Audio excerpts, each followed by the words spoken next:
Darf Jesus das? Vielleicht hat er euch die Frage auch schon gestellt, wenn ihr den Text gelesen habt.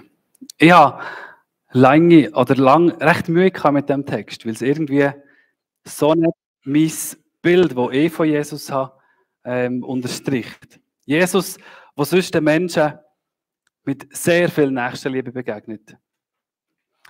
Jesus, der sanft. Jesus, der geduldig, der selbst bei den provozierendsten Fragen von den Pharisäern die Ruhe selbst bleibt. Was das zusammen mit dem Jesus, wo wir hier in diesem Text, in dieser Geschichte kennengelernt haben. Irgendwie sträubt sich doch da ein bisschen etwas in uns.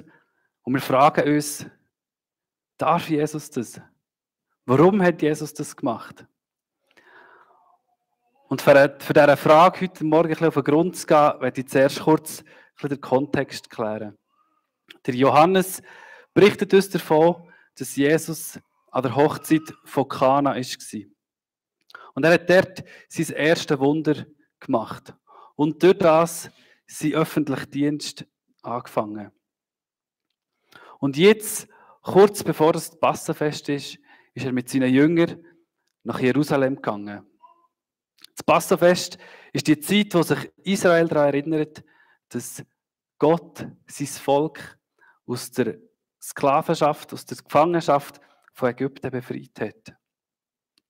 Also sie sind eigentlich an einem ähnlichen Punkt gestanden wie wir. Auch wir gehen auf Ostern zu. Ostern, wo wir zur gleichen Zeit feiern wie die Juden das Passafest. Und auch wir feiern das Fest, um uns daran zu erinnern, dass Gott durch seinen Sohn, der ans Kreuz gegangen ist, uns aus der Sklavenschaft von der Sünde befreit hat. Um das Passafest zu feiern, sind Juden aus allen Ländern, Regionen von Israel zusammengekommen und nach Jerusalem gegangen. Und darum ist auch Jesus mit seinen Jüngern unterwegs dorthin. Was ist es aber, was ihn so in Rage bringt? Was stört ihn am Treiben vom Tempel? Im Lukas-Evangelium lesen wir davon, dass Jesus 12 war, als er das erste Mal zum Tempel gegangen ist. Wie oft, dass er seitdem beim Tempel war, wissen wir nicht genau.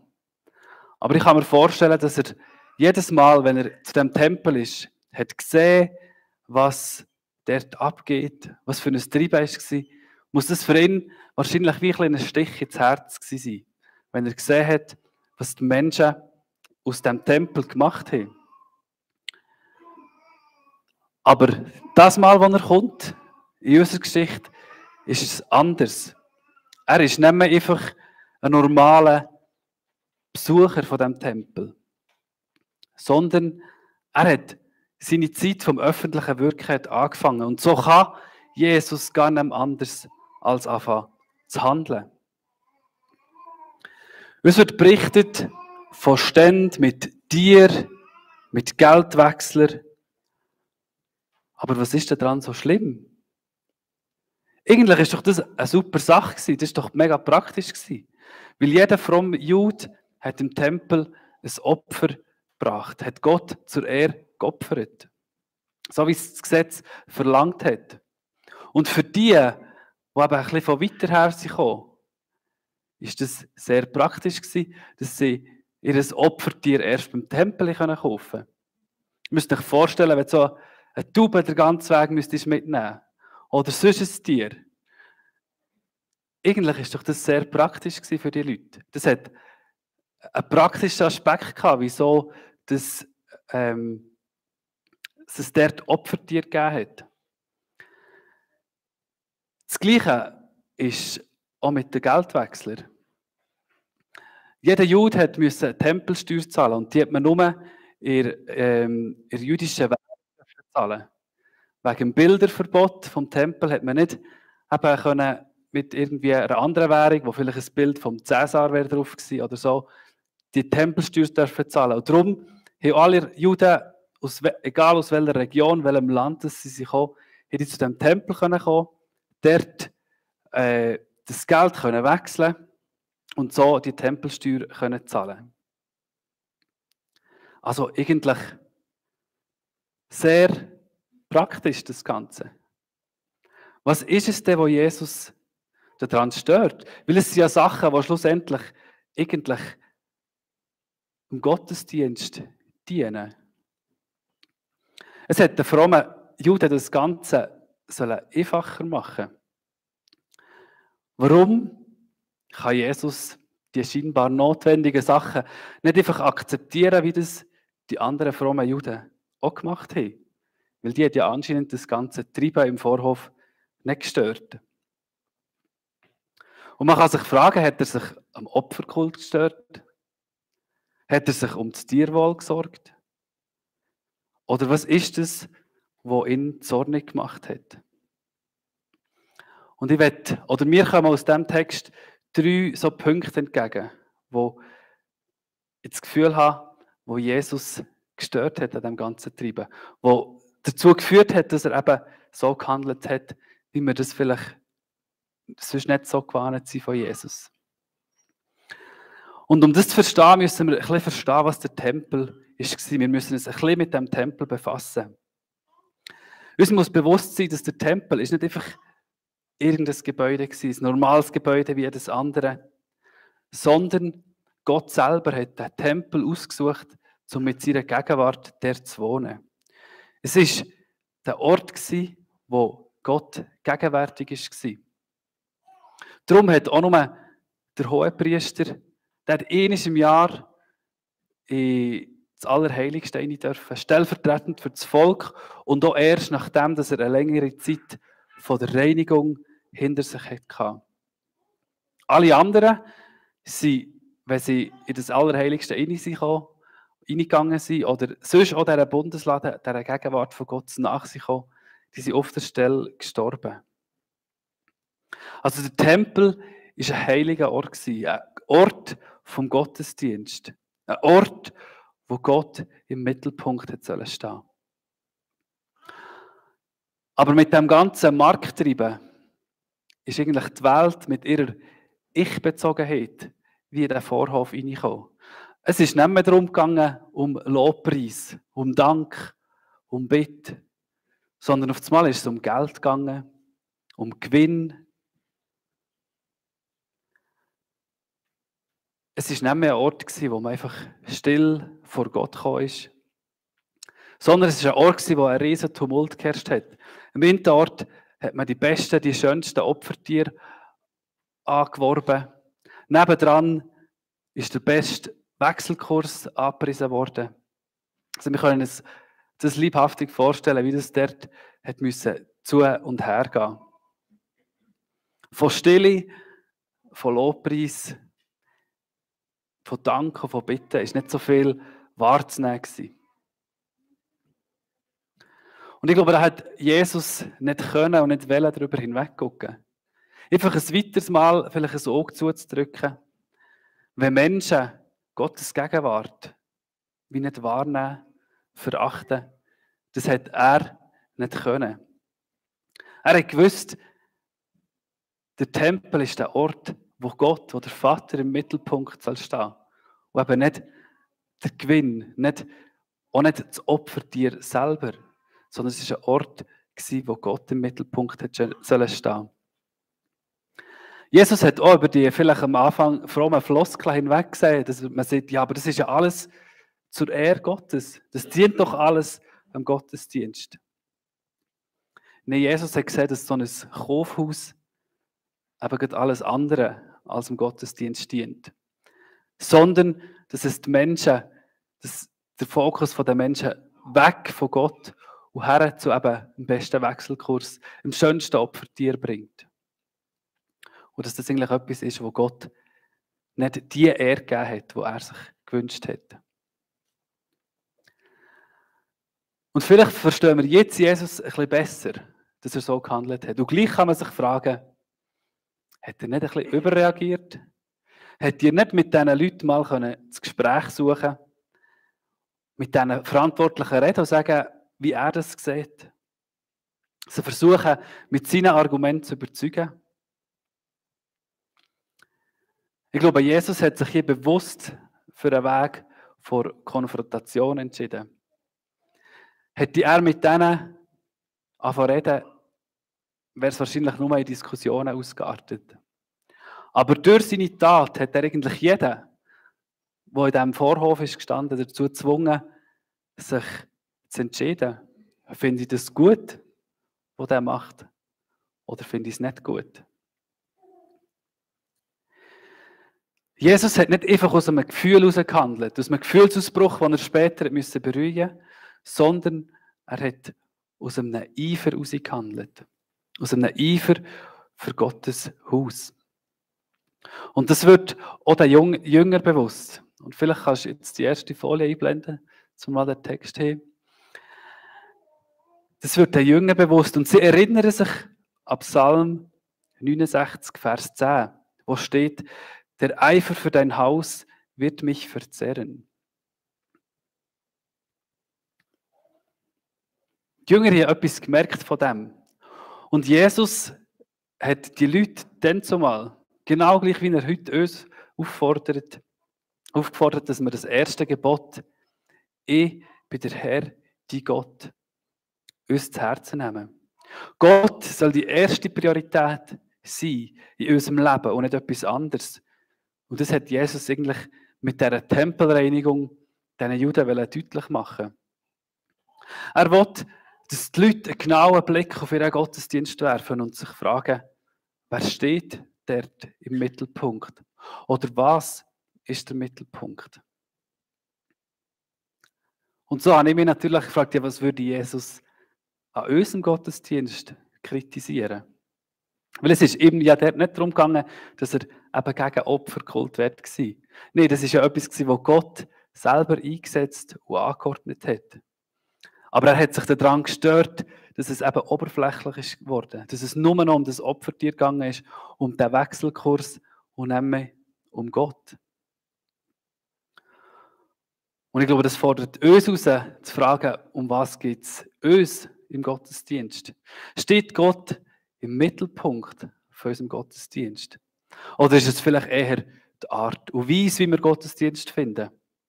Ob wir Deko ansprechend finden oder nicht? Ob vielleicht der Musikstil, der gespielt wird, uns entspricht oder nicht? Oder geht es uns lediglich darum, dass wir ein Häkchen hinter einen Gottesdienstbesuch setzen können? Was ist deine und was ist meine Motivation für den Besuch vom Gottesdienst? Und Achtung, es wird nochmal ein Stück persönlicher. Im Römerbrief schreibt der Paulus nämlich davon, dass unser Leben ein Gottesdienst soll sein. Und so müssen wir uns, glaube ich, fragen, wer oder was ist der Mittelpunkt in meinem Leben? Ist es Jesus? Oder sind es vielleicht meine eigenen Träume, meine eigenen Wünsche, die Art und Weise, wie ich mir mein Leben vorstelle? Im Römer 12,1 lesen wir, unser Leben soll ein heiliges, Gott wohlgefälliges Opfer sein, weil das ein vernünftiger Gottesdienst ist. Und ich glaube, das ist ein Punkt, wo Jesus gestört hat, dass es eben nicht mehr ein wahrer Gottesdienst war. Und er hat mit dieser Tempelreinigung wie den Fokus neu setzen und sagen, das soll der Mittelpunkt sein in eurem Gottesdienst. Und ich bin überzeugt, dass das eine Aufforderung auch an uns ist, damit wir uns persönlich immer wieder prüfen, lebe ich ein Leben zu mir oder zu seiner Ehre? Ist mein Leben eben ein Gottesdienst? Oder geht es in meinem Leben in erster Linie nur um mich? Und wir sehen jetzt auf der nächsten Folie, wenn es weitergeht mit dem Text, Jesus kritisiert hier eigentlich den Gottesdienst der Juden. Und sagt, ich wünsche mir einen wahren Gottesdienst. Ich fordere von euch einen wahren Gottesdienst, der sich nicht um Menschen, sondern um Gott dreht. Und natürlich wird die Juden auf der Sache wissen, Also mit welcher Autorität siehst du das eigentlich? Und ich glaube, das führt uns zum zweiten Punkt. Die Juden wollten wissen, mach ein Zeichen, damit wir sehen, dass du ein Prophet bist. Propheten haben sich immer mit Zeichen müssen wie bestätigen. Und damit die Juden wollten wissen, zeig uns ein Zeichen, damit wir sehen, dass du von Gott her redest und nicht aus dir. Und auf die Frage antwortet Jesus, brecht diesen Tempel ab und in 3 Tagen will ich ihn aufrichten. Eine spezielle Antwort auf die Frage. Und ich glaube, dass die Antwort für die Juden wie ein Schlag in die Magengegend war. Jesus kritisiert nicht nur ihren Gottesdienst, sondern er kritisiert eigentlich oder verhöhnt in ihren Ohren den Tempel. Was sie in 46 Jahren harter Arbeit aufgebaut haben, was die in 3 Tagen machen. Ihr müsst euch das mal vorstellen, wenn am Tag vor eurer Pensionierung jemand in euer Geschäft wird kommen und sagen, das, was du die letzten 46 Jahre gemacht hast, das würde ich in 3 Tagen schaffen. Das hat für die Juden, das war Verhöhnung pur gewesen. Und sie haben nicht realisiert, dass Jesus von ganz etwas anderem redet, dass er vom Tempel als seinem Leib redet.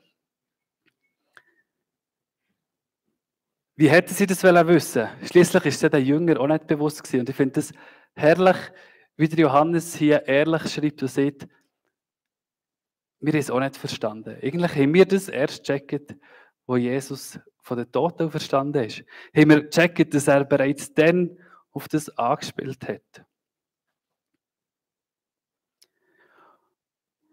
Jesus will darauf hinweisen, dass der Tempel als Wohnort Gottes so klein nicht mehr benötigt wird.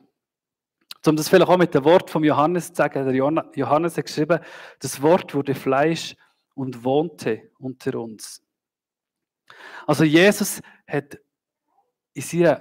unter uns gewohnt und Jesus hat die Gegenwart von Gott auch verkörpert. Und darum ist die Gegenwart von Gott nicht mehr nur auf den Tempel konzentriert gewesen, sondern sie ist in Jesus gewesen, mit Jesus unterwegs gewesen.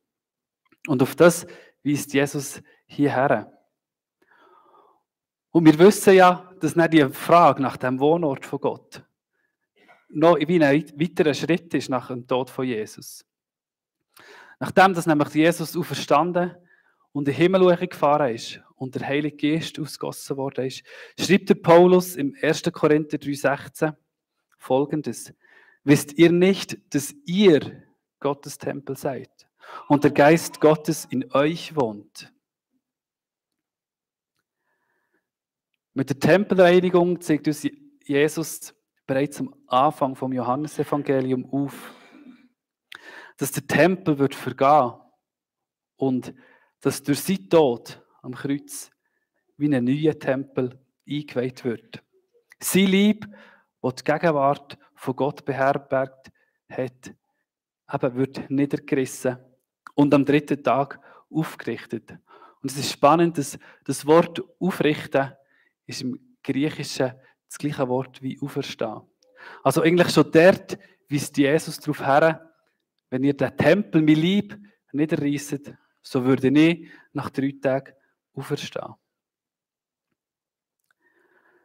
Und ich glaube, damit macht Jesus den Tempel nicht klein, sondern er weist darauf her, dass sich der Tempel, die Wohnung von Gott, dass sich das wird verändern. Nachdem dass Jesus auferstanden ist und der Heilige Geist ausgegossen worden ist unser Körper zu dem Tempel geworden, wo der Geist Gottes wohnen will. Unser Leib, unser Herz soll Wohnung von Gott sein, soll der Tempel sein. Und auf das weist Jesus hierher. Und so müssen wir uns persönlich fragen, wie sieht es in unserem Tempel aus? Was würde Jesus vielleicht dort kritisieren? Welchen Tisch würde er umstoßen? Wer oder was würde er vielleicht auch vertreiben? Wäre es ebenfalls der Tisch mit dem Geld, der Drang nach Gewinn, den er würde umstoßen? Vielleicht würde er auch kritisieren, dass er Verbitterung, Unvergebenheit oder Hass in unserem Vorhof vorfindet. Vielleicht müsst ihr aber auch den Stolz oder den Minderwert vertreiben. Und sehr eine persönliche Frage, die ich mir gestellt habe, ist die Frage, wer würdet ihr denn im Allerheiligsten vorfinden? Ist Gott wirklich der unumstrittene Mittelpunkt in meinem Leben? Ich glaube, wir sind alle überzeugt, dass Gott diesen Platz verdient hat. Und gleich merke ich, dass der Feind, dass der Teufel so oft versucht, diesen Platz durch andere Sachen wie einzunehmen und zu erobern. Und ich glaube, darum ist es wichtig, dass wir irgendwie an den Punkt kommen und fragen, wer ist der Mittelpunkt in meinem Leben? Und wenn wir merken, da ist irgendetwas, was vielleicht den Platz Gott strittig machen will, dass wir uns neu entscheiden und sagen, und ich will, dass Gott der Mittelpunkt in meinem Leben ist. Weil mein Herz der Tempel soll sein, der Ort, wo Gott gegenwärtig ist. Und das bringt mich zum letzten Punkt, wo mir in diesem Text entgegenkommt. Und du darfst nochmal eine Folie weitergehen. Ich glaube, Jesus sehnt sich nach echtem Glauben. Das ist das, was mir aus diesen letzten Versen entgegenkommt. Jesus kennt uns durch und durch. Er weiß, wie es uns im Herzen aussieht. Und es fasziniert mich, dass Gott weiß, wie es in unserem Herzen aussieht. Er weiß, wie sündig dass wir manchmal sind. Und trotzdem lässt er sich nicht von dem abschrecken. Trotzdem will er Beziehung mit uns. Er sehnt sich danach, dass wir echten Glauben leben. Dass wir Herz haben, die im Raum geben, damit er durch uns wirken kann. Und dass wir so zu ernsthaften Nachfolger werden. Dass wir ihm nachfolgen, nicht einfach nur, weil mal ein Wunder passiert, sondern weil wir ihm nachfolgen, weil er der Mittelpunkt von unserem Herz ist, weil er der ist, der uns erlöst. Und ich wünsche mir für dich und für mich, dass wir so Herz dürfen haben, wo Gott im Mittelpunkt ist. Weil aus diesen letzten, vielleicht auf den ersten Blick ein bisschen unscheinbaren Versen, kommt mir eine sehr tiefe Verheißung entgegen. Wir lesen dort, Jesus selbst aber vertraute sich ihnen nicht an, weil er alle kannte und weil er es nicht nötig hatte, dass jemand von dem Menschen Zeugnis gab, denn er wusste selbst, was im Menschen war. Also Jesus hat sich diesen Menschen nicht anvertraut, weil er gewusst hat, die folgen mir nur nachher wegen der Zeichen und wegen der Wunder. Aus dem heraus können wir aber schließen, dass wenn wir ihn zum Mittelpunkt von unserem Leben machen, dass er sich uns anvertrauen will. Wenn wir ihm unser komplettes Leben hergeben, unser Herz hergeben und wenn er Mittelpunkt von unserem Leben darf sein, dann wird er sich uns anvertrauen. Und dann dürfen wir in einer tiefen Beziehung mit ihm leben. Und das ist etwas, das ist eine Verheißung, die mich persönlich sehr ermutigt, nach echtem Glauben zu streben. Nach tiefer Gemeinschaft und Intimität mit dem Gott. Und es ermutigt mich, ihn ging um mich als der Mittelpunkt in meinem Leben wie festzusetzen. Dass ich ging um den Punkt komme, wo ich sage, ich will nicht das Leben zu mir, sondern zu deiner Ehre zu leben. Weil ich glaube, dass unter dem Strich so ein Leben so viel mehr Erfüllung gibt. Jesus selber hat gesagt, dass er gekommen ist, um uns das Leben zu bringen im Überfluss. Und ich glaube, dass wenn wir das so festmachen und sagen, du sollst Mittelpunkt von meinem Leben sein, dass wir das dürfen erleben. Ein Leben im Überfluss. Und das ist das, was ich dir und mir wünsche. Dass wir mit genau hergucken, den Tempel prüfen und vielleicht mal auch eben einen Blick in das Allerheiligste wagen und sagen, ist Jesus wirklich der Mittelpunkt oder gibt es Sachen, die ihm das streitig machen? Dass wir ihn als Mittelpunkt haben und dürfen so ihm sagen oder vorwärts gehen. Amen.